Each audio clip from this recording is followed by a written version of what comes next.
right, so we're going to do another kind of a document here, kind of read through some of what the FAA has to say about the year 2020, and then kind of what they're forecasting for 2021 through 2041, I believe. And I know we're already into 2022, but I guess this will be kind of curious to see where we've come at in the last 2 years, mm-hmm. and then where the FAA is looking at for us to be in the moving forward. Mm-hmm. And that was terrible English for all those listening, so I'm sorry you had to hear that. Like, oh, it's all good, man. Especially on my words, especially for something as wide as a snapshot as 20 years. You kind of, when I first saw this, I'm like, wow, that's pretty bold of them to do a snapshot for 20 years. But for something as up and down as aviation, they do tend to have like the same ongoing trends.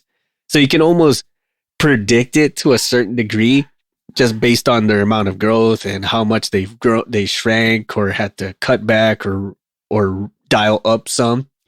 And this is not including like technology itself, because technology is a whole different mess, and that's a whole different level of math. But for something as this, like what the FAA's produced for the next 20 years, I mean, there's so many different predictions that a lot of people can extrapolate from current and previous data. So it's not that far off for someone to snapshot the next 20 years of like, this is what it's going to look like. This is where they're trending. And if they're plus or minus, at least they're going to fall within this threshold, with the exception of some other major crisis besides COVID to come and fuck everything up. Right. So article begins with all sectors of the aerospace industry suffered from the devastating impacts of COVID-19.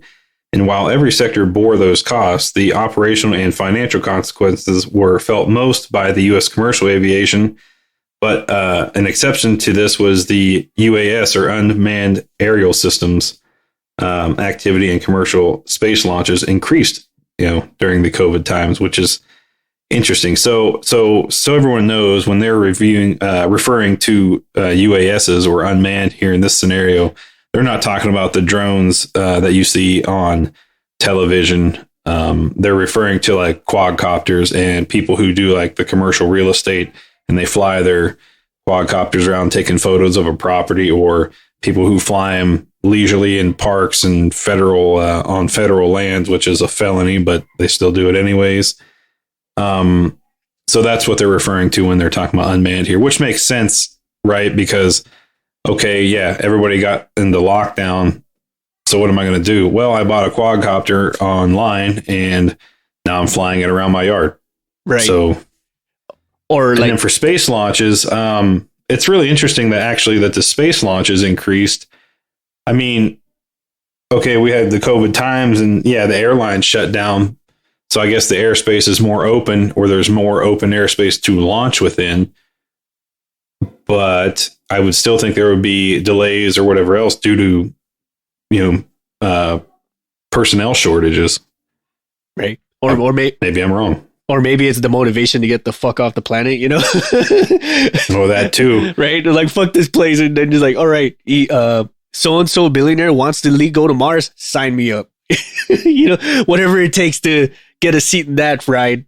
But well, maybe that's the case too, right? You've got some of these aging multimillionaire movie stars and business tycoons, and they're going, "Hey, I'm in my mid to late 70s. Like, time's running short here, and I'm not going to let the pandemic stop me from a ride into space." And so that motivates these space companies to put the pedal to the floor and make it happen. Right. This isn't in the article, but I can only assume that possibly the rise in space programs is also the creation of the Space Force. That probably could have drove that too, You know what's funny is I've seen some Space Force individuals walking around work. Huh. Yeah, it actually says U.S. Space Force on their uniform. Wow. Blew me away. Yeah. I I was mean, like, so what do you do here then? And like, well, the same job I was doing as Air Force, just now with this patch. Oh, okay. right. I guess it's all got to start somewhere though. It definitely does, right? Like we're laughing now, but they watch like around 2041 when everything looks like Star Trek, where they're the ones looking down at us like, "Oh, you filthy peasants! Look at me! I'm in space now, and I could. It takes me 30 minutes." We've terraformed Mars for 15 years by that point, and have small colonies on the planet. How fucking cool would that be, though, man? Imagine like actually terraforming Mars. We're going on a big tangent here, but imagine that physical act of turning Mars into something akin to Earth, like, and they just being like the first batch of humans to actually live in a livable Mars. Well, the first people who are going to go out there, they're not coming back. Right. But think about getting out there, right? And then they give birth, and then that first kid born. Think about this: your claim to fame is you're the first Martian. I mean, that's kind of neat. Like, oh, my great great grandfather was the first Martian. Like, no way. I would say this, man. Like, you really missed an opportunity if you're the first Martian that your name is not Marvin. I'm just gonna say that right now. Marvin the Martian. He got me. That'll happen too, right? Like that's exactly what they would do. I hope so. That'd be cool. Or what was the name of that character? When he got stranded on Mars, there was a movie. What was that movie called? Oh, I know what you're talking about. Damn it! It's wow, it's really escaping me right now. I can't think of it. Holy cow! Yeah. Well, anyways, I imagine it'll all be more like the Space Force that has Steve Carell as the star. with the chimpanzee that's fixing the space station. Yeah, but it ate the dog. There was a dog up there with it too. Yeah. That was a funny flick, man. I'm telling you, that series made me laugh. All right, so moving on through the article here, it says, U.S. commercial aviation started the year very strong footing, but in March, the virus had crossed the Atlantic, and the efforts to contain it, well, across the Atlantic or across the Pacific, I guess it all depends on which way it traveled. Anyways, and the efforts to contain it brought a sharp decline in aviation. TSA checkpoints throughputs plummeted from 105% to 45%. Ooh, then just 5% in April. So from March to April, it dropped all the way from 105. Oh, no, from March to from February to April, it went from 105% to 5%. Wow. Jeez. What a huge we cut. had lockdowns, stay-at-home orders, all that kind of stuff. That's a big cut, though, if you really think about that. And that's just the TSA.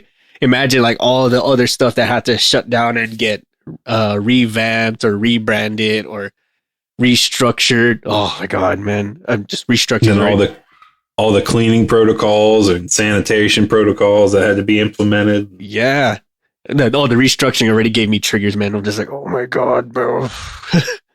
Especially because like certain programs they couldn't sustain it no more. So like, okay, we're reallocating you to this other program, which you have no handle in what you're doing. Or you're not familiar with any of the procedures, like, okay. And then, so comes time for the chopping block, who we're going to pick that is the least contributing. Oh, it's these guys who got absorbed from a different program, so bye. Like, fuck. Well, and that talks about, kind of some of that here. Airlines worked aggressively to cut expenditures, but were constrained by competitive factors, including just the desire to survive. They slashed flights and routes, parked and retired aircraft. Went to, I think we talked about this in another episode regarding parts, but talk about sale leaseback agreements, Mm-hmm. And so instead of just owning outright, they're just leasing. So times get too hard, they just cut the lease early and move on with their life. Yep. Labor concessions, reduced management, compensation, offered voluntary leave and early retirement. I know a place you and I worked for has gone through that. They've offered early retirement to a lot of senior leadership. Yep. And a lot of them took it too. I mean, all things considered. Yeah. Like, I mean, I don't blame them. You know, it's one of those where, hey, you're 61 years old or 62 and, you know, just a few years to go. And hey, we'll offer you early retirement. You know, and back then we didn't know how severe any of this was going to be. So you say, well, I'm not going to waste maybe what little time I got left here at work. So yeah, I'm gonna take the early retirement and move on. Yep. And then some of these planes where they had to ground, they had to put them in preservation with minimal personnel to do it at best. So now we're mothballing planes that were ready to go and sustain the fleet or sustain the commercial flights that they were assigned to. And then now we're somehow had to find space for these things and bubble wrap them somewhere in the corner where they'll supposedly fit, which for all we know, some of them are still there. And getting those things flight ready again is going to take a number of personnel. It's going to take a number of raw materials, supplies, all this other stuff, which I'm not too sure if there's any airlines out there who have already factored in how much all that's going to cost for both the labor, the parts, and the actual personnel to get it done. I venture to say most of those planes that were mothballed will probably remain mothballed. If not, haven't turned into full-on scavenge birds by this point, you know? Mm-hmm. Or, go ahead. Go ahead. No, okay. Well, I was just going to talk, we were talking about labor and all that. So in talking of labor and how we're going to afford to do all this, but we have minimal people, right? So how do I allocate enough personnel? According to BTS, this is the Bureau of Transportation Statistics, not the Korean K-pop band. Airline employment was 86,000 jobs lower than the year prior. Wow, that's crazy. Wow, 86,000. Ooh, that's a lot. That is a lot of people, man. And I'm sure the people on the line right now, they're feeling every bit of that because now that. Well, flash forwarding a little bit, now that things are starting to slowly ramp its way back up, people didn't just come back. They're still having that shortage. So now these individuals that are out on the line have to pull extra shifts, longer hours, just getting worn the fuck out, trying to keep pace with the oncoming right. operation. And as we just talked about cutting compensation. So you're out there and you're like, hey, we need you, but I can't pay you no more, you know? Not yet anyways. Right. And it's one of those, you're just trying to like string people along with that carrot as long as possible. Yeah, they're getting burned out and you're trying to give them the kudos and the high five and all the pizza parties you think you can afford. But eventually though, like somebody's like, bro, $5 an hour more, something, you know? Yeah, something. Anything. Or some time off. Fuck. Yeah, or okay, you can't give me $1 more an hour, but can you double my PTO accrual? And that way, when things get semi back to normal, or we can start hiring more people, then I can afford to. I'll have a bunch of time off built up, and I can afford to go and get some R&R in. Right. And then speaking of that you mentioned, like we get new people in, right? So let's say we do start getting new people in. A lot of these dudes are not going to be seasoned. They're going to be a lot of brand new individuals. So now we got to. Oh, sure. We got to take some time out of our normal operating life to spool these individuals up so that they can eventually be workable replacements. Now, that's not a bad thing, but at the same time, you know, like if operations are going to keep on going the way they're trending with the same amount of people that we got, that learning curve is going to be like 90 degrees. You're going to have to learn fast. Well, exactly. I mean, every industry kind of goes through it, but maybe not so in such a quantity and so abruptly. You know what I mean? Like, okay, we have, attrition, people retire, people move on, whatever else. And you bring in the new guys and you got to get them spooled up. And okay, maybe you have one or two of that a month, but this is like hundreds, thousands, even in some instances. Yep. Like, yeah, trying to get that many people spooled up quick isn't as easy. Yep. I like how here this article it says like fuel prices dropped in 2020 to levels well below those the past 15 years. The very large U.S. domestic market meant that the leisure segment could travel without fear of shifting foreign entry or quarantine requirements. Factors that, combined with outright border closures, depressed most international demand. In a nutshell. Yeah, I mean, so countries close down. You're not going, hey, we're not going to England right now. We're not going to Australia. Yeah. And then for some airlines, that's their moneymaker right there is those extended flights, right? Yeah, like, long hauls, man. Yeah, you know, I mean, you can state hop every so often, but like this was a previous episode where like a lot of that in-state travel was for people with business or they were doing work-related travel, which they don't do no more because everything has its alternative, with i.e. like Zoom meetings and stuff like that. Right. Everybody figured out that, hey, I don't have to travel to Phoenix to see you face to face. You and I can just get on Zoom and discuss it here and now from the comfort of our living room. Right. In our, you know, like what's it called? The pandemic dress. Like you got the business up top and then lazy ass on the bottom. Yeah. Or you know, if you're having a really rough night, just roll out into the meeting and just turn your video off and say it's a connection problem. Yeah, it's a pantsuit without the pants. But even with that, right? So the state to state or that in-state travel, it's all nixed because of there's no more business that require it or will allow it. And then the international travel, that's nixed too because border closures. So like, how do you maintain money and still maintain the fleet? That was probably like the biggest choke point for at least majority of the commercial airliners during the pandemic. Well, right. And then like, oh, borders are open again. Then a week later, oh, borders are closed again. Oh, crap. You know? Yeah. And then people get stuck and everything else. I just saw where in Kabul, there was a New Zealand reporter and she and her husband were, you know, reporting they're out of New Zealand since the U.S. withdrew and how ISIS kind of moved back in. And she's about to give birth in Kabul. She's doing everything she can to try to get back to New Zealand so she can have her baby back there. But New Zealand's so strict on their COVID protocols. They're like, sucks to be you. You know what I mean? Shouldn't have left. So she's about to, now she's like, God, my kid's going to be born in Afghanistan. So it'll be an Afghan national, but which is nothing wrong with that. But she's like, then having to do all the paperwork and stuff and try to get this kid to be able to go home to our homeland, you know, here in Kabul is just going to be a nightmare because there's nobody left around to do the paperwork. Yeah, I was reading that article there earlier today, and I felt for her, that husband and wife, because there's a lot of issues. Yeah, well, immigration, anything, man, in any country is going to be fucking right. But hard. and then you know, from Afghanistan alone to try to. Like, oh, why did your kid an Afghan national? Because you wouldn't let me come home. Again, there's nothing wrong with being an Afghan national or being born there. And, you know, you have a unique story to tell when you're older. But man, the logistics anyways, just from, you know, what's been going on there the last 20 years is it's just tough, man. Right. Yeah. And it's like, not surprisingly, the sharp, unanticipated fall off demand pushed U.S. airlines into the red.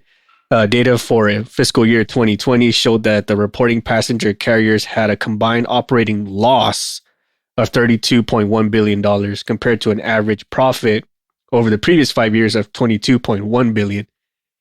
Shoo! So wow. in 1 year, they lost not only all their profits from the previous years, but went negative 10 billion more. Like, ugh, Jesus. That's crazy. Oh man, dude, that would hurt my chest so hard. I'm like, oh my God, just kill me now. But it's just not just the dollar amount, right? We see like the overall picture of the dollars, but then you're also thinking like, where was that money going? You had the aircraft itself, the personnel itself, the supplies, the raw materials, all the support systems that make that airline work. And you just nationwide or internationally. Yeah. And you just lost not just only what you made the previous 2 years, but you lost another 2 years on top of that. Like, fuck. Oh, that had to suck. Oh man, that makes my chest hurt just thinking about it. Yeah, it would be nice. It would be nice, but it would be interesting to see that breakdown as to, okay, we lost $10 billion in revenue for a year. So where was that 10 billion allocated to, and how was each branch of your overall corporation affected? Mm-hmm. And it says here, the general aviation industry experienced a decline of 12.4% in deliveries in U.S. manufactured aircraft. Pistons slightly down by 0.1%. Anyway, and turbines were down by 24.5%. Okay, well, I guess that makes sense. Like, people aren't going to be spending money because they don't know what the future is going to bring. Like, I'm going to go buy a little Cessna 152, and when I don't know if I'll be around next year. And then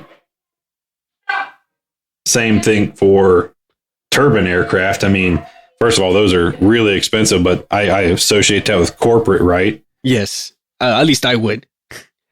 And overall, it said the article like that with general aviation, they suffered the least out of COVID out of all the different airliners. We're talking airlines, not unmanned, and that too also makes sense because with general aviation, for the most part, you either lease it or you own it outright. So you already have an established base of who your customers are going to be versus like commercial airlines where like you have let's throw a number like 100 seats and you have to fill all 100. But since all of these travel requirements or need for travel is really dwindled down, so what now you need at least 60 seats to maintain yourself. Now you're only reduced to like say 20, and those are 20 that you know that's going to be random. They're not going to show up every single time. So that made them. I understand where this article is going about that. General aviation suffered the least out of the airline industries because you, like we said, you already have an established customer base who you know for sure is going to at least lease it or own it outright.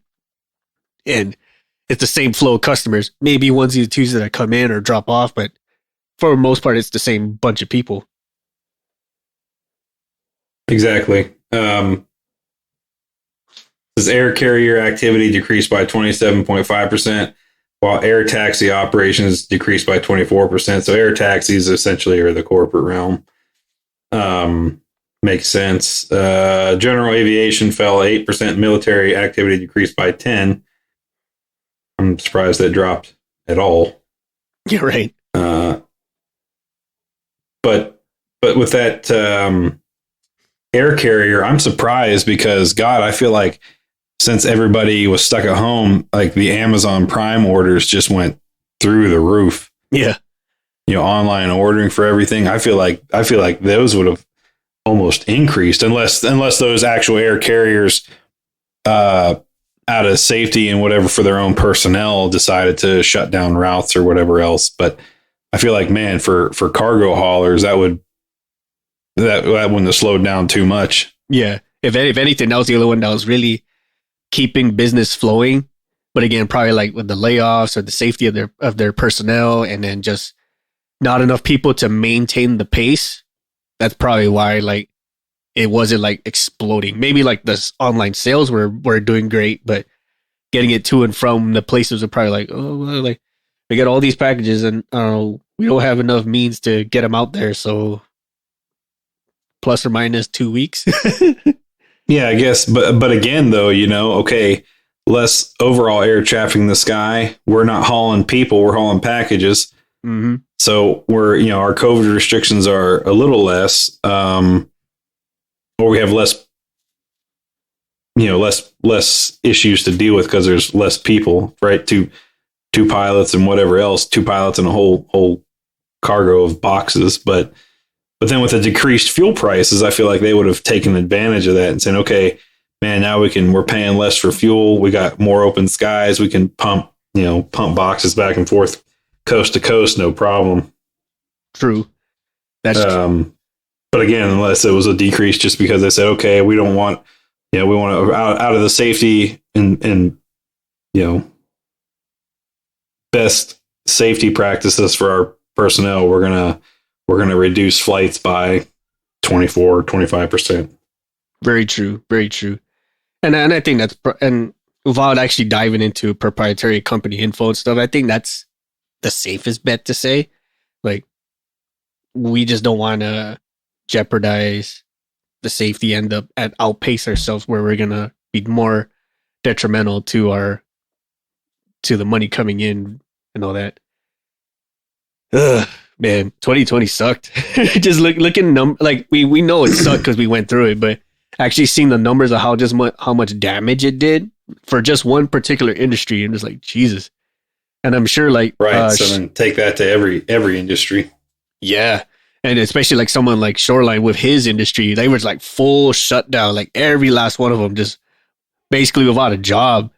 And I'm sure he can attest to like just how much that part sucked. Like, well, like how am I going to pay for whatever else tomorrow? Because we know like none of the stuff shut down as far as how much you have to pay.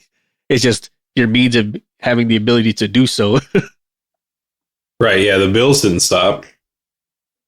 Fuck, I think my bills actually went up. Now, what caused those? I can't 100% say, but I know like they for sure didn't stop. Like we still had to pay rent. We still had to pay all the insurances and amenities that we needed to survive. And sure, yeah, we have a ton of people that can't make their house payments, so we're going to get that money out of the ones who are still paying. Like, fuck. Oh, okay, good, great. Like, no, please don't. So I'm gonna jump ahead like quite a bit as far as the article is concerned, like especially with the U.S. commercial fleet.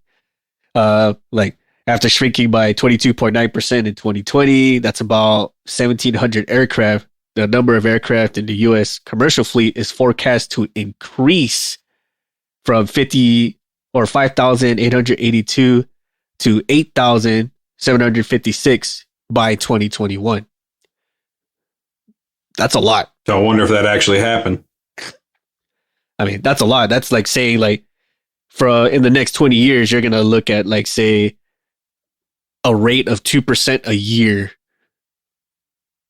That I don't know how much that means like to the bean counters, but 2% a year increase, that's pretty up there, man. Especially after having such a drastic drop in everything. Well, right. Yeah, I mean I guess it's hopeful. Yeah, but I could also say that a good number of that expansion is because they finally got the time to see which aircraft are just like beyond saving, right? Or they're how much. I think they realize how much we've been like. God, we really were spending a lot in maintenance to keep this old pig in the air, you know? Right. Now, some of them, they're legacy aircraft, and I really feel for it, especially when that's your baby. That's something you grew up with, you cut your teeth with, and you've learned all the ins and outs. And then for them to finally say, well, just box it up and never see it again. And just, I felt that especially with certain aircraft where we had to like, this is going to be its last flight ever, or this is the last one to ever be produced for God knows how long. Example is like, say, the 767-300s, the 777-200s, like those are old, and they're going to be going away soon. They're going to be replaced by the 747 Max, the 787s, and possible shit someday soon the 797, or like the Airbus 350s, those big fucking things. Well, they got the 380 out there. Yeah. Oh, dude. It blows my mind like how big some of these planes can get, especially Airbus. I don't know if that's like an open challenge to see who can make bigger ones, but Airbus planes, man, they get big, especially like the whale looking ones. Yeah, it looked like a whale that ate too much, and it's got its tiny little pectoral fins, flapping out there. And well, the good part is, right, if this is predicting that it's going to have a rise at about 2% a year, that means there's going to be more jobs for people to maintain them, or for people to make sure they operate correctly, right? So directly, indirectly, that's like, this is probably an opportune time for someone to become an aircraft technician, because the demand's never going to go away. If anything, the demand's going to ramp up because everyone's been stuck inside for so long. So like, I'm tired of being oven around my house. I'm tired of being in my state. I'm tired of being in my fucking country. So I'm going to travel the world. So all that demand is going to come rising to the top, and they're going to need people to make it happen. So, well, especially as technologies develop and all that stuff. I mean, they're going to need somebody who's more tech savvy than I am. If you can, it's good to be a maintainer and have a broad spectrum knowledge, but if you can really learn, I'll say the avionics side of things, like, because everything's moving to glass cockpits and fly by wire, and hell, essentially you don't even have to fly the damn things anymore. They fly themselves. You just got to be there to push buttons. And at what point do we get beyond that? Yeah. So my suggestion is to learn the new technology. That's where it's at. Most def, man. And we were seeing this now in 2022, like at the tail end of the pandemic, I guess you can call it, or like post 2020 crisis, where like there's options now to do inspections with drones. Like we're doing full on inspections of aircraft with quadcopters nowadays, instead of you having to risk yourself to climb some feet off the air or off the ground. Let's just make a fucking drone do it. We'll just program it where to go and take pictures as we go and all this and that. And if it's something that we need to address or put physical eyes on it, then we'll climb up there. Like, holy shit, well, man. And then until how long until you strap some fancy 3D scanner or I don't know what another word, but you could almost X-ray vision that thing where you're MRIing the bird, right? So you're flying an MRI machine over top of the backbone of the aircraft, via quadcopter, and you're getting a 3D view and pointing out cracks and everything else, or smoking rivets and things like that. I mean, it's crazy. Yeah. Hell, half the new aircraft now, you run a diagnostic check right from the cockpit, and it'll tell you everything is wrong with it. Right? Oh, dude, like I want to say like the 787 does that. Like it's too smart for itself. Well, air quote, too smart for itself, but like it's really smart. Like it can tell you like all that diagnostic data. I mean, sure, some of it is a little too gee whiz for most people, but it almost tells you, like what you're saying, everything that's wrong with it. It's having too much vibration in the tail. The aileron's loose. It's having a trend towards bad oil pressure and shit like that. Like, fuck, man, all this from the cockpit. Where are all these sensors at? And I remember someone like showed a video of like what some of the avionics bays look like, and it's just like a freaking maze of wires, and they're all getting tagged around somewhere. I'm like, holy shit, man! Like, it's gonna be at some point like just being a mechanic is not enough. Like you got to have some computer science in your head already, or coding or whatever else. But I mean, that's exactly it. That's what I'm saying. Get savvy on all the new up and coming avionics, things, because eventually all your troubleshooting is going to be done via that. And hell, it's sort of that way now. I mean, even with some engine stuff, you're trying to figure out why the engine is not performing the way it is and why things are degrading, and you're plugging into the EEC and trying to, and downloading, fault codes and everything else and having to cipher through what that means. Yep. You remember some time ago when troubleshooting the DEEC or troubleshooting the engine control module, it's just a matter of like oil pressure, like, oh, well, what's the aircraft telling me? You just go look in the cockpit and see the gauges, like, okay, so oil pressure's here and oil temperature's here and this and that. And you might do like a quick split up, like to like 30% or some shit. And like, I know what's wrong.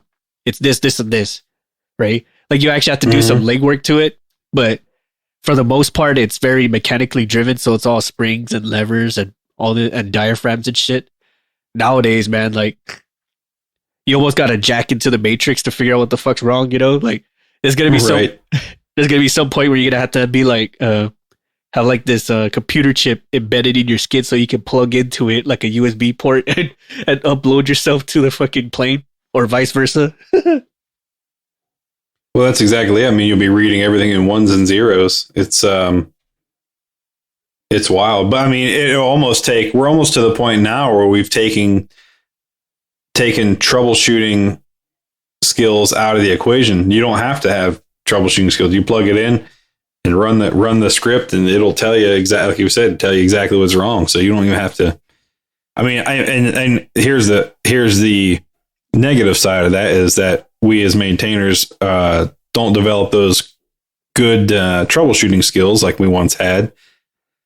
But the good news is that it takes the guesswork out of it, and thereby saving time and money. Right? I go in, I plug into that damn computer, and it tells me everything that's wrong, and I'm parts on order, come there, replace it, run it, do whatever ops checks follow on, and you're moving on.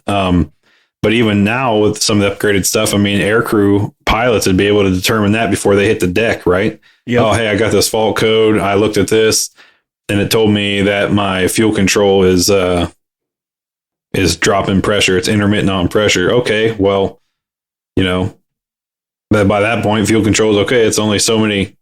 It's the one cannon plug and a bunch of internal linkages. They're just going to throw you a new fuel control and tell you to send the other one back. So by the time you show up, the part shows up, you install it, ops check, and move on. Yep. There were some diagnostic systems. I'm not sure what aircraft it is or what type, but the diagnostic system, like once you plug it in to like say a server or however it is, you download the data, it will automatically generate work orders for what's wrong with the plane. You know what I'm talking about? Like, interesting. Like as soon as you plug it in, right? Like as soon as you have your maintenance computer, you plug it in, it'll generate work orders like saying like check oil pressure, replace filter, la-di-da-di-da. I remember when it was starting to do that, like holy shit, like it wrote all our paperwork for us. No, we got to do sign it off. Now, how likely are you going to do any of those? Probably not, because mechanics hate paperwork. But I mean, I had a similar setup in a deployed location, but I had like built it all in Excel, Yeah. Like all the jobs that we do repeatedly over and over and over, general just timed maintenance stuff or parts, parts changes, this and that. I mean, I created it in Excel. And so everything was, all you had to do was go in there and type in part number, serial number, and e-sign it. You know what I mean? Yep. And that's more or less what that system did. The only thing, when we first started beta testing it, it had an issue where it'll write up everything, even when it's like, it's like teetering the line between tolerance and not. So, okay. You know what I mean? Like you have those issues, right? Where an aircraft is like, it hits its limit, but only for like a split second. Like, engine temperature is supposed to not spike beyond X degrees Celsius, and it hit it like just for a second and it dialed back down. But just because it hit it, it generates that work order when you plug into the server. So like there's some of these ones where like you have to like maneuver the threshold a little bit so like it doesn't keep popping all these work orders that are just like not one time occurrence, but what's the word? Like they were incidents that weren't really of merit. Like I said, like it just pegged the limit once, or it went past the limit just for a split second, but just because it did. So now we're just gonna. Yeah, I mean, there's ways like you can always clear the fault codes, right? Yep. And then perform the ops check, and if it's serious, it'll kick again. Some of the stuff that the computers won't be able to tell is okay. You're changing a hydro pump, and you notice on the bearing races that it's some spalling and galling or whatever. Right. The computer would not be. It would only notice that, hey, we've lost fluid. That's because the seal's gone to shit. Okay, but why did the seal go to shit? Well, we wouldn't know that there's spalling and galling on that. So that's still where the visual inspections are going to come into play. Maintainers are always going to have to be there for that kind of stuff. I don't think we're to that stage yet.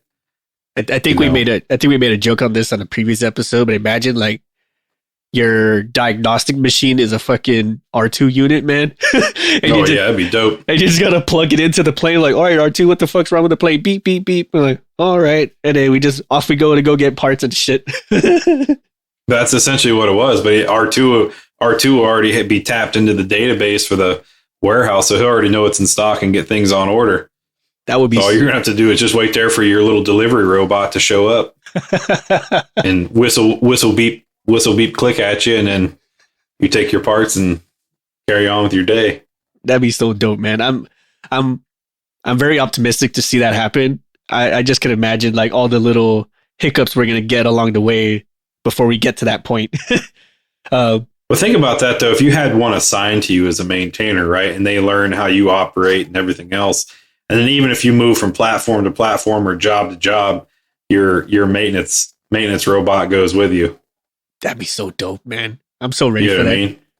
Because as I'm sure, like say with cars, okay, with cars, they have robots that can that are programmed and ready to know where to drill, where to bolt, where to take the chassis and move it from one station to another and do it 100% accurate every single time.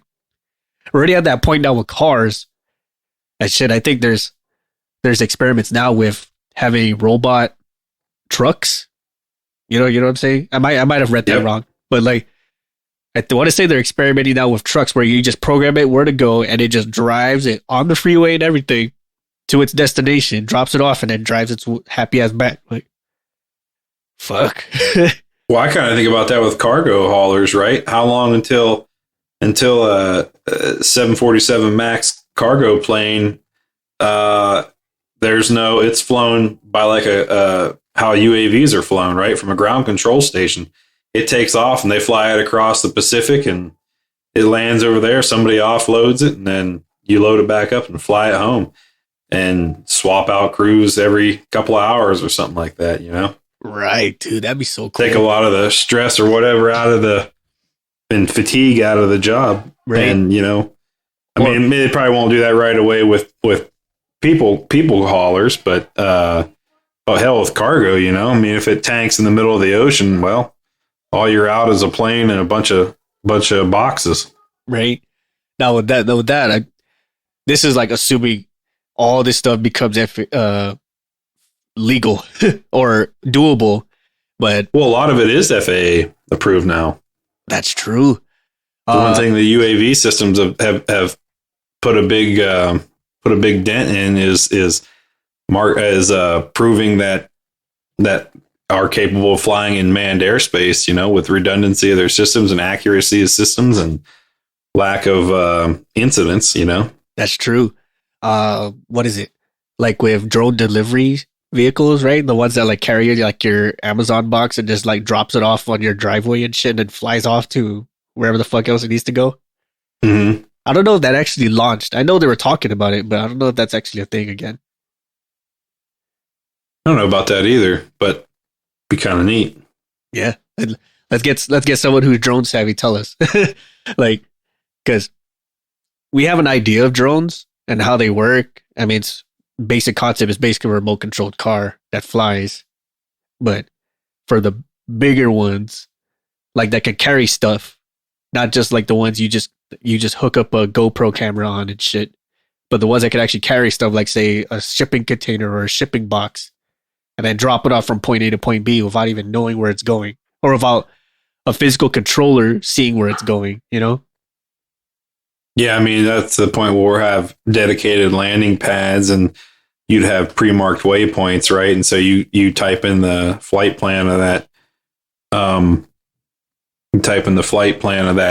aircraft and say, okay, you're at location, you're at launch pad C at Seattle or SeaTac, and I need you to go to Bush International Pad Echo in Houston or something like that. I mean, that's again long distance, but you could say, okay, you're at SeaTac and I need you to go downtown. Yep. At Sears Tower point A. I don't know. You know what I mean? Yeah. Something like that. No, I get you.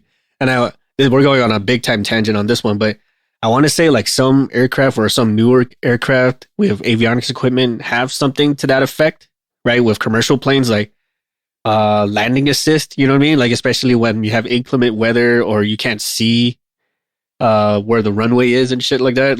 As long as the waypoints are working and the antennas on the aircraft are working, it can almost land itself. You know what I mean?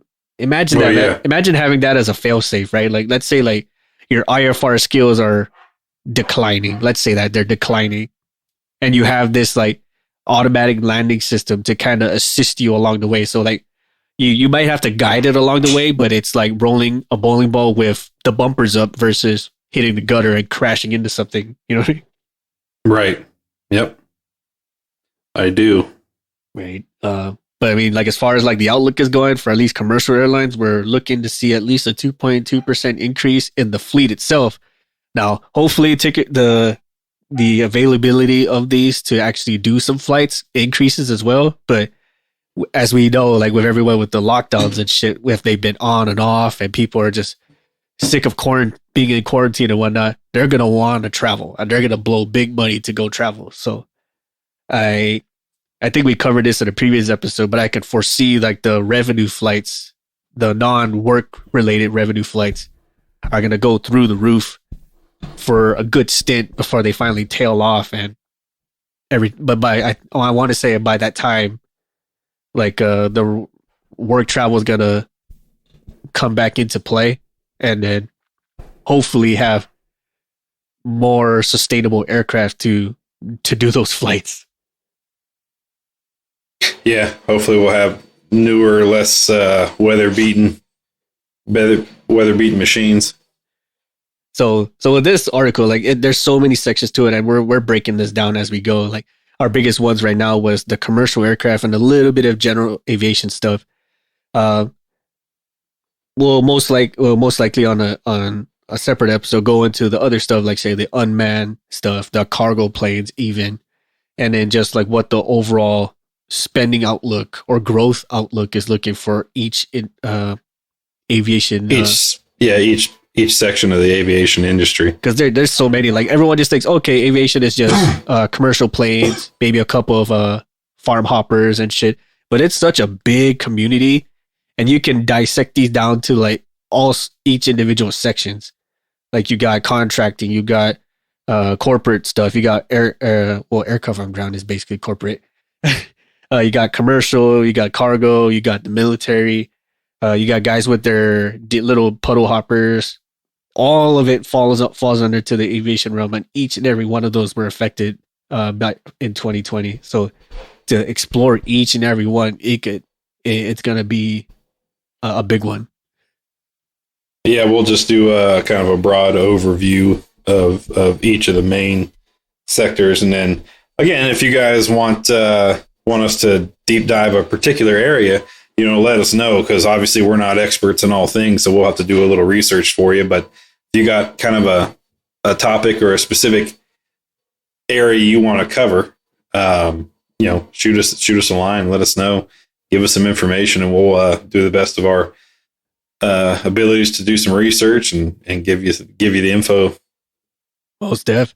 And if you're looking to start a career because of this increase in pace and increase in need, please by all means, like shoot us a line. We'll do our best again to answer like where we can best point you at to get that career going. We can't exactly give you a career because we're not tied in like that, but we can at least aim you at the point that help you the best. Yeah, point you in the right direction. Yes. Good starting point. Yes. And again, we're hopefully aim you in such a place where you don't make the same mistakes as all of us have in the previous lives. You were asking final thoughts. Final thoughts for me was the aviation industry got clapped in 2020, and now over the next few years we're trying to clap back. So positive things to come. Positive attitude, everybody. Like we're coming up. We're doing what we can, and as much as it sucks to hear it, it comes in waves. It's gonna go up. It's gonna go down. But if you just stick with it and just maintain the paddle, you'll ride the wave to your destination. Hopefully, in the way you would like it to. Exactly. Well, I think that's a good place to wrap up. Again, if you have any questions or you have any comments, you guys like or share some points on how 2020 affected your side of the house, please by all means reach us out on social medias, visit us on our website, shoot us an email, all different ways. We're always up to hear you guys' feedback and how your story was affected because of how everything went. On that note, catch you guys later.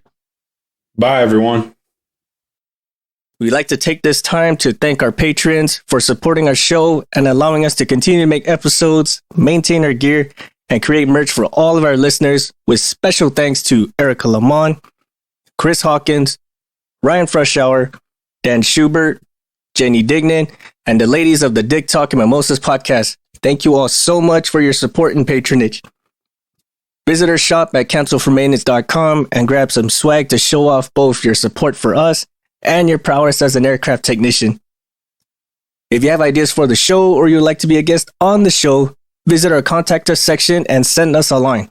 We will do what we can to get your ideas or yourself on the show.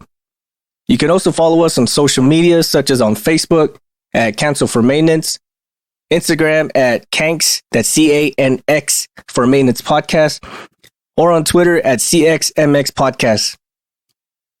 Check out some of our affiliates like Rockwell Time, where they make both rugged and classy watches to fit your lifestyle.